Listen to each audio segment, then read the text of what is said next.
Start problem number 1 of 2 column cashbook. आज आपण 2 column कॅशबुकचं cashbook बघणार आहोत. आपण या अगोदर सिम्पल कॅशबुक इथं स्टडी केलेलं होतं आणि आता आपण इथं 2 कॉलम कॅशबुक बघणार आहोत. परीक्षेला साधारण 2 कॉलम कॅशबुकच असतं. तर पहिलं ट्रान्झॅक्शन आहे कॅश इन हँड. मे महिन्याचे त्याने काही ट्रान्झॅक्शन दिले तर त्याच्यापासून आपल्याला हे प्रिपेअर करायचं. सिम्पल कॅशबुक आणि 2 कॉलम कॅशबुक ह्याच्यामध्ये काय फरक आहे ते इथं सिम्पल कॅशबुकमध्ये फक्त कॅश कॉलम असतो, पण इथं बँक कॉलम त्याच्यामध्ये ॲड केलेला आहे. बँक कॉलमशी रिलेटेड असलेले ट्रान्झॅक्शनचे अमाऊंट बँक कॉलममध्ये रेकॉर्ड करायचे आहे. कॅश ट्रान्झॅक्शनशी रिलेटेड अमाऊंट आपण कॅश कॉलममध्ये रेकॉर्ड करायचे आहे, मग ती रिसिट असो अगर पेमेंट असो. म्हणजे याचा अर्थ आपण इथं काय करतोय, आपण कॅश अकाउंट आणि बँक अकाउंट तयार करतोय, जसं आपण लेजरमध्ये केलं होतं तसं. लेजरमध्ये कसं होतं, अगोदर आपण कॅश अकाउंट लिहित होतो, मग त्याच्यानंतर कॅश अकाउंट सेपरेट आणि बँक अकाउंट सेपरेट करत होतो. तसाच प्रकार आहे इथं, फक्त इथं कॉलम वेगळे केलेत आणि बाकीचे त्याचे जे कॉलम्स आहेत ते सारखेच आहेत. त्याच्यामुळे ते तसे घेऊन आपण इथं 2 कॉलम कॅशबुक करायचं आहे. इथं एवढं लक्षात ठेवायचं आहे, आपण इथं काय करतो आहोत, कॅश अकाउंट आणि बँक अकाउंट प्रिपेअर करतोय, हे इथं लक्षात ठेवायचं आहे. तर बघा, आता पहिलं ट्रान्झॅक्शन जे आहे ते कॅश इन हँड 15,000 आणि bank balance 25,000. To balance carried down पाहिजे, इथं कॅरीड डाऊन नको. आपण जेव्हा डिफरन्स काढतो तेव्हा तो कॅरीड डाऊन होतो आणि जेव्हा आपण मागच्या पिरियडचा बॅलन्स या पिरियडला घेतो तेव्हा ब्रॉड डाऊन होतो. सुरुवातीचा कॅशचा बॅलन्स आहे या महिन्यात 15,000 आणि 25,000. याचा अर्थ बिझनेसमध्ये कॅश शिल्लक आहे 15,000 आणि बिझनेसच्या बँकेमध्ये कॅश शिल्लक आहे 25,000. तर म्हणून इथं टू बॅलन्स ब्रॉड डाऊन 15,000 आणि 25,000 इथं आपण लिहिलेलं आहे. त्याच्यानंतर 3 तारखेचं आहे received cheque for cash sales. आता रिसिव्ड चेक याचा अर्थ आपली बँक रिसिव्हर होणार, त्याच्यामुळे एंट्री काय होणार त्याची, bank account debit to sales. मग त्याचं आपण फक्त इथं पोस्टिंग कसं करणार आहोत, bank account debit to sales असं आपण इथं पोस्टिंग करणार आहोत. दोन्ही पद्धतीने तुम्ही लक्षात ठेवू शकता. पैसे मिळाले की रिसिटला आणि गेले की पेमेंटला. रिसिट कुठल्या कारणामुळे झाली ते कारण म्हणजे हे अकाउंट असतं आणि कुठल्या कारणाकरता पैसे दिलेले असतात ते अकाउंटचे नावं आपण इथे लिहित असतो. तर आता आपल्याला इथं कॅश सेल्सचं जे आहे इथं आपणाला अकाउंट लिहिणं हे गरजेचं आहे. तर इथं सेल्स आपण केलेलं आहे सेल आणि त्याची आपल्याला अमाऊंट चेकमधनं मिळालेली आहे. चेक जर असेल तर ते बँकेशी संबंधित आहे म्हणून बँक कॉलममध्ये त्याची एंट्री होती. मग एंट्री होती बँक टू सेल्स म्हणून इथं टू सेल्स आणि बँक कॉलममध्ये 12,800. चेक दिला नसता, कॅश दिली असती तर कॅश कॉलममध्ये आलं असतं. त्याच्यानंतर आहे बघा रिसिव्ड फ्रॉम मिस्टर अनिल ₹2,140. आता इथं रिसिव्ड आहे फक्त म्हणलेलं आहे, बँकेचं काही नावच नाही आहे, चेक नाही आहे, काही नाही आहे. तर इथं रिसिव्ड फ्रॉम मिस्टर अनिल म्हणजे अनिलकडून पैसे मिळाले. एंट्री होती कॅश टू अनिल, त्याच्यामुळे ही अमाऊंट कॉलममध्ये जाणार आणि कुणामुळं मिळालं तर मिस्टर अनिलमुळं मिळालं, त्याच्यामुळे इथं टू अनिल्स अकाउंट 2,140 हे आपण कॅशमध्ये लिहायचं आहे. फक्त ह्याच्यामध्ये लक्षात ठेवताना कॅश कॉलम कधी वापरायचा आणि बँक कॉलम कधी वापरायचा हे लक्षात येण्यासाठी हा प्रॉब्लेम मी घेतलेला आहे. त्याच्यानंतर आहे बघा paid to mister S. Paid आहे म्हटल्यावर हे कॅश रिलेटेड आहे म्हणजे इथं कॅश कॉलम येणार. आता पेड म्हणजे काय झालं, पेमेंट म्हणजे हे येणार पेमेंट साईडला बाय एस अकाउंट. आणि असं पण एंट्री कशी होणार, S account debit to cash account, त्याच्यामुळे इथं बाय एस अकाउंट आलं ₹680. त्याच्यानंतर आहे बघा परचेसेस गुड्स फॉर कॅश. आता परचेसेस हा पेमेंट आलं म्हणजे हे पेमेंट साईडला येणार आणि अशी पण एंट्री येते purchases account debit to cash account. आणि हे त्याचा 2% डिस्काउंट दिलेला आहे, कॅश डिस्काउंट 2% म्हणजे ₹20 होतो. 1,000मधनं ₹20 गेले म्हणजे 980 हे ट्रान्झॅक्शन झालं. परचेसेससाठी आपण पेमेंट करतो त्याच्यामुळं पेमेंट साईडला येणार आणि अशी पण एंट्री होती परचेसेस टू कॅश, मग त्याचं रिस्पेक्टिव्ह पोस्टिंग होतं बाय परचेसेस कॅश अकाउंटला. तसं म्हणजे इथं बाय परचेसेस ₹980 कॅश कॉलममध्ये. त्याच्यानंतर आहे बघा पुढचं transaction paid to mister S लिहिलेलं आहे. पेड याचा अर्थ पेमेंट, कोणाला पेमेंट केलं एसला. मग ते 7 तारखेचे ट्रान्झॅक्शन आपण इथं बाय एस अकाउंट दाखवले. S account debit to cash account. त्या पद्धतीने रिस्पेक्टिव्ह पोस्टिंग इथं बाय एस अकाउंट झालं, हे पर्चेसेस ट्रान्झॅक्शन झालं. आता 9 तारखेचं ट्रान्झॅक्शन बघा. 9 तारखेला सोल्ड गुड्स आहेत, 10% कॅश डिस्काउंट मिळाले. फॉर कॅश म्हणले इथं जरी मिस्टर अनिलचं नाव असेल तरी हा कॅश ट्रान्झॅक्शन आहे, त्याच्यामुळे मिस्टर अनिलच्या या ट्रान्झॅक्शनमध्ये काही संबंध नाही. मग ह्या कॅश सेलची एंट्री कशी होणार? Cash account debit to sales म्हणून कॅश अकाउंटच्या रिसिप्ट साईडला टू सेल्स असे लिहायचं आहे. कॅश कॉलम इथं आपण कन्सिडर करायचं आहे. इथं 9 तारखेला कॅश कॉलमला टू सेल्स असं एंट्री घेते बघा. इथं 9 तारखेला सेल्सची टू सेल्स आणि 2700 रुपये. इथं 2700 का आले, 3000 का नाही आलं? तर 3000मधनं आपण काय करायचं आहे, डिस्काउंट इथं लेस करायचं आहे. 3000मध्ये 10% डिस्काउंट म्हणजे 300 रुपये डिस्काउंट आहे. 3000मधनं 300 गेले म्हणजे 2700 रुपये येतात आणि हे 2700 रुपये आपण त्या कॉलममध्ये एंटर केलेले आहेत या पद्धतीने. हे बघा इथं. त्याच्यानंतर पुढचं ट्रान्झॅक्शन आहे, mister Aamir settle his account by giving cross cheque. आता इथं क्रॉस चेक म्हणजे बँक कॉलम येणार बघा. कारण का आता आपली बँक रिसिव्हर असते, म्हणजे आमिरनं त्याचे काही पैसे, त्याचं जे काय अकाउंट होतं ते सेटल केलं. कसं सेटल केलं तर 900 रुपयाचा चेक देईन. याचा अर्थ तो 900 रुपये आपल्याला देणार होता किंवा त्याला शक्य झालं असेल 900 रुपये देणं, म्हणून त्यानं ते चेक दिलेला आहे आपल्याला 900 रुपयेचा. अशा 900 रुपयाचा चेक दिला म्हणजे आपली बँक रिसिव्हर आहे, त्याच्यामुळं bank account debit to Aamir असं येणार. आमिर गिवर आहे तो क्रेडिटर येणार आणि बँक ही रिसिव्हर आहे त्याच्यामुळे तो डेबिट येणार. मग बँक टू आमिर अशी एंट्री होणार. मग रिस्पेक्टिव्ह पोस्टिंग कसं येतं, बँक अकाउंटमध्ये टू आमिर आणि बँक कॉलममध्ये येणार. आणि असं पण पैसे मिळालेले आहेत त्याच्यामुळे रिसिप्ट साईडला, आणि कुणाकडून मिळालेले आहेत तर आमिरकडून मिळालेले आहेत इथं, म्हणून टू आमिर येणार 10 तारखेला या पद्धतीनं. 10 तारखेला to Aamir being cash received. Cash received हे नॅरेशनमध्ये लिहिले, पण आपण असं म्हणू शकतो इथं बिईंग अकाउंट सेटल्ड असं आपण म्हणणं हे जास्त ॲप्रोप्रिएट होईल.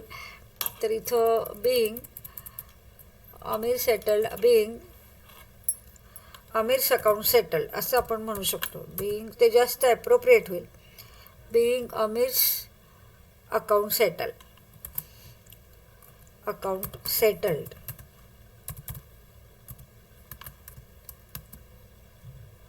हां, बिईंग आमिर्स अकाउंट सेटल्ड असं आपण इथं लिहिलेलं आहे.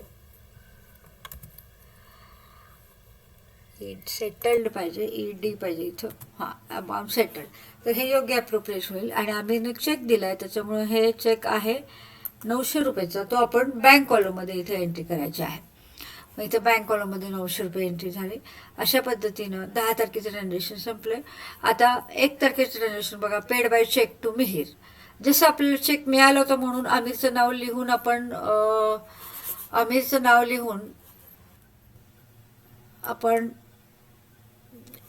1 minute disturbance.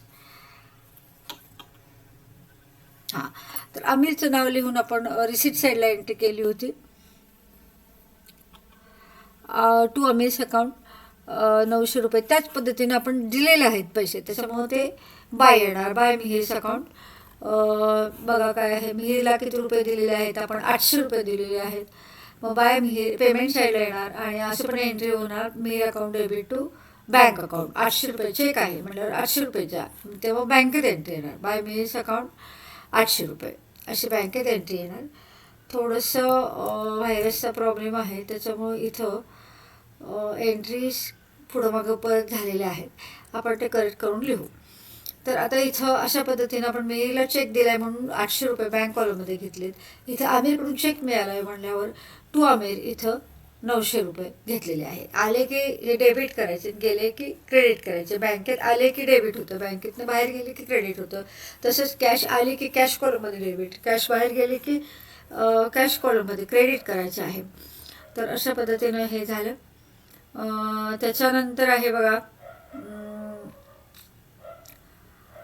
Received cash rupees 3000 from टिमीर. मग तसंच येणार ना, कॅश अकाउंट डेबिट टू टिमीर. मग टिमीरची एंट्री येते कॅश अकाउंट, कॅश कॉलममध्ये 3000 आणि नॅरेशन लिहायचं कॅश रिसिव्ड. तशाच पद्धतीनं आता पुढचं आहे, पुढचं हे महत्त्वाचं आहे बघा. ट्रान्झॅक्शन 13 तारखेचं. Paid residential rent of mister Sunil by cheque rupees 600. आता इथं कन्फ्यूज होण्याची शक्यता असते. रेंट लिहायचं का सुनील लिहायचं हे कन्फ्युजन तुमचं होणार. पण तुमच्या हे लक्षात यायला पाहिजे हे रेसिडेन्शियल रेंट आहे. रेसिडेन्शियल रेंट याचा अर्थ काय झाला, पर्सनल रिझन झालं.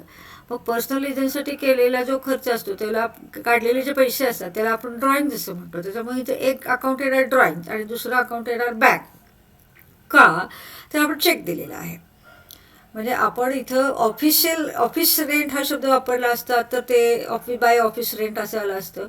पण इथं रेसिडेन्शियल रेंट आहे त्याच्यामुळे हे ड्रॉइंग झालं. म्हणून रेसिडेन्शियल रेंट असं न लिहिता आपण इथं ड्रॉइंग असं लिहिणार आहोत.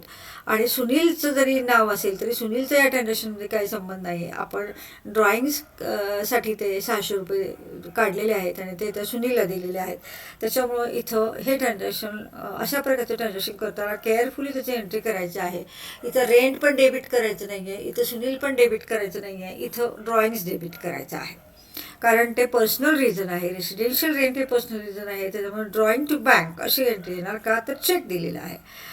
मग ड्रॉइंग टू बँकमध्ये रिस्पेक्टिव्ह पोस्टिंग बँक अकाउंटला आपण बाय ड्रॉइंग जसं करतो त्या पद्धतीने इथं 13 तारखेला बाय ड्रॉइंग्स असं इथं आपण केलेलं आहे.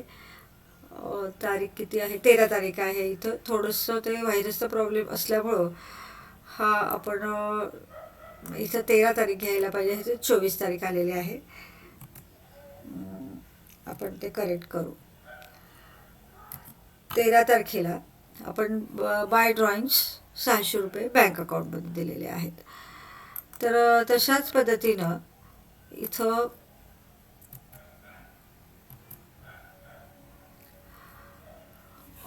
पुढचं जे ट्रान्झॅक्शन आहे रेमिटेड टू कुणाल, हे कुणालला आपल्याला आता इथं 270 द्यायचे आहेत 24 तारखेला. आता बघा ही 24 तारीख आहे. इथं 13च्या ऐवजी 24 इथं पडलेले होते तर इथं आपण 24 लिहू आणि इथं आपण हे 24 कट करू म्हणजे ते बरोबर होईल. 24 तारखेला ॲक्च्युली 13 तारखेच्या अगोदर यायला पाहिजे, 24 तारखेच्या नंतर यायला पाहिजे, पण बाय मिस्टेक हे झालेलं आहे ते तुम्ही समजून घेऊ शकता. तर इथं आता कुणालला किती पैसे दिलेले आहेत, 270 रुपये. म्हणजे कुणाल कॅश कॉलममध्ये इथं आपण 270 हे लिहायला पाहिजेत. तर हे 270 आपण खाली गेलेले आहेत तर इथं लिहू 270 रुपये. तर थोडंसं व्हायरसचा प्रॉब्लेम असल्यामुळं ह्याच्यामध्ये ह्या एंट्री अशा आलेल्या आहेत. परत रिस्टार्ट केलेलं आहे कम्प्युटर त्याच्यामुळे अशा एंट्रीज आलेल्या आहेत. ते आपण करेक्ट करून घेऊ. आता पुढं जे आहे पुढचं जे ट्रान्झॅक्शन आहे रेमिटेड टू कुणाल झालं. रिसिव्ह डिव्हिडंड 450 म्हणजे इथं कॅशमध्ये मिळायला एंट्री येणार cash account debit to dividend. कुठल्या कारणामुळे डिव्हिडंड कॅश आलेली आहे 450 ही डिव्हिडंडमुळे आली आहे. तेव्हा 25 तारखेला रिसिट साईडला एंट्री येणार. आलं की डेबिट गेलं की क्रेडिट असं मी तुम्हाला म्हणते. त्या पद्धतीनं इथं आता पैसे आलेले आहेत त्यामध्ये डेबिटला येणार आणि डिव्हिडंड अकाउंट आणि बिईंग डिव्हिडंड रिसिव्ड हे त्याचं नॅरेशन झालं. तर अशा पद्धतीने इथं 450 रुपयाची आपण एंट्री केली. त्याच्यानंतर रिसिव्ड कॅश फ्रॉम टिमीर 3000 झालं. रेसिडेन्शियल रेंट झालं, कुणाल झालं, डिव्हिडंड झाला, पेड ऑफिस रेंट चेक 3000. आता ऑफिस रेंट आहे इथं. आता रेसिडेन्शियल रेंट होतं पण इथं काय आहे ऑफिस रेंट आहे. म्हणजे ह्याचं एंट्री करताना कशी करणार, ऑफिस रेंट किंवा नुसतं रेंट म्हटलं तरी चालू शकतं. Rent account debit to bank account cheque दिलेला आहे. त्याच्यामुळं आपण इथं आता हे बाय रेंट अकाउंट 3000 हे कॅश कॉलममध्ये येणार नाही तर 3000 हे बँक कॉलममध्ये येणार. कारण काय झालेलं आहे चेक दिलेला आहे. तर अशा पद्धतीने हे चेक दिलेलं आहे 3000चा. म्हणून 3000साठी आपण कुठलं कॉलम वापरलेलं आहे bank account. Bank account debit to rent येतं. ह्याची डेट आहे 27 तारखेला त्याने 2 ट्रान्झॅक्शन दिलेले आहेत. तर त्या पद्धतीने हे दोन्ही ट्रान्झॅक्शनला आपण डेट 27 असंच लिहायचं आहे. त्याच्यामध्ये दुसरं ट्रान्झॅक्शन बाय रेंट आलं, चेक दिला म्हणून 3000 रुपये इथं आले. त्याच्यानंतर आहे बघा स्टेशनरी 700 रुपये. पण स्टेशनरीला चेक नाही दिलेला आहे, पेड फॉर म्हणले. पेड फॉर म्हणजे कॅश कॉलम येणार. त्याच्यामध्ये बँकेचा काही संबंध नाही. हे अमाऊंट आपण आता वर घेऊ. बाय स्टेशनरी 700 रुपये. आणि त्याच्यानंतर आहे बघा पेड सॅलरी तुम्हाला माहिती आहे सॅलरीची entry, salary account debit to cash account. त्या पद्धतीने इथं हे 4,000 रुपये सॅलरी झाले. मग आता अशा पद्धतीने आपले सगळे ट्रान्झॅक्शन्स करून झालेले आहेत. आणि आता पुढची स्टेप काय आहे तर बॅलन्सिंग. मग डेबिट साईडची टोटल करायची, क्रेडिट साईडची टोटल करायची, डेबिट साईडच्या टोटलमधनं क्रेडिट साईडची टोटल लेस करायची, डिडक्ट करायची. त्या पद्धतीने आपण डेबिटची टोटल, हा कॅश कॉलम आहे, कॅश कॉलमची डेबिट साईडची टोटल आहे 23,290. त्याच्यातनं क्रेडिट साईडची टोटल लेस केल्यावर आपल्याला 13,060 हा बॅलन्स मिळाला. असं जेव्हा आपण डिफरन्स काढतो तेव्हा तो काय असतो, कॅरी डाऊन बॅलन्स असतो. कॅरी डाऊन बॅलन्स हा शेवटच्या तारखेला असतो. हा मे महिना आहे, त्यामुळे 31चा महिना आहे, त्यामुळे 31 तारीख इथं त्याची शेवटची तारीख आली आहे. बाय बॅलन्स कॅरी डाऊन हा आपण इथं 31 तारखेला इथं घ्यायचा आहे. तारीख आहे 31. तर 13,060 असा आलेला आहे. त्याच पद्धतीनं आपण बँक कॉलम सुद्धा क्लोज केला. हा बँक कॉलम आहे आणि हा बँक कॉलमची ॲडिशन आहे 38,700 आणि तो डिफरन्स येतो, ह्याची टोटल ह्याच्यातनं लेस केल्यानंतर डिफरन्स येतो 34,300. तर हे दोन्ही carry down balances broad down करून याच पेजला आपण याच अकाउंटमध्ये आपण टोटलच्या खाली, कॅरी डाऊनच्या अपोजिट साईडला टोटलच्या खाली पुढच्या महिन्याची तारीख 1 टाकून आपण इथं हे ट्रान्झॅक्शन करायचं आहे. तर अशा पद्धतीनं आपण ह्याचं बॅलन्सिंगसुद्धा केलेलं आहे. तर हे कॅशबुक, 2 कॉलम कॅशबुकचं एक्झाम्पल आपण एक्झाममध्ये घेतो, परीक्षेला विचारतो. सिम्पल कॅशबुक आपण जनरली विचारत नाही, फक्त सिम्पल कॅशबुक आपण कशासाठी स्टडी करतो तर कॅशबुक काय आहे हे इंट्रोड्यूस व्हावं म्हणून फक्त आपण त्याचे 1-2 प्रॉब्लेम घेऊ शकतो. पण खरं कॅशबुक म्हणजे हे 2 कॉलम कॅशबुकच आहे. हे परीक्षेला हेच कॉलम येतं आणि हेच करणं महत्त्वाचं आहे. आणि रिअल प्रॅक्टिसमध्ये सुद्धा अशा पद्धतीचे कॅशबुक तयार करतात की जेणेकरून पैसे किती आले आणि किती गेले, बॅलन्सचा पिरियड करता किती राहिला आणि तो कॅरी डाऊन आहे तो ब्रॉड डाऊन पुढच्या पिरियडला करायचा, हे सगळं माहीत होण्यासाठी आपण हे 2 कॉलम कॅशबुक तयार करतो. आता या प्रॉब्लेममध्ये मी कॉन्ट्रा एंट्री घेतलेली आहेत. फक्त ह्याच्यामध्ये रेसिडेन्शियल रेंट आणि ऑफिस रेंट ह्यातला डिफरन्स किंवा कुठला कॉलम वापरायचा, म्हणजे एंट्री करण्याकरता कॅश कॉलम यूज करायचा, कधी कॅश कॉलम यूज करायचा, कधी बँक कॉलम यूज करायचा, हे कळण्यासाठी हा प्रॉब्लेम मी घेतलेला आहे. तशा पद्धतीनं आपण हा प्रॉब्लेम कंप्लीट केलेला आहे. तर तुम्ही हा प्रॉब्लेम परत एकदा सोडवायचा आहे. याचं एक्सप्लेनेशन अगोदर ऐकायचं आहे, नंतर एक्सप्लेनेशन ऐकत पॉज करत व्हिडिओ पुन्हा चालू करत हे परत तुम्ही तुमच्या नोटबुकमध्ये सोडवायचं आहे. Today we stop here. Thank you very much.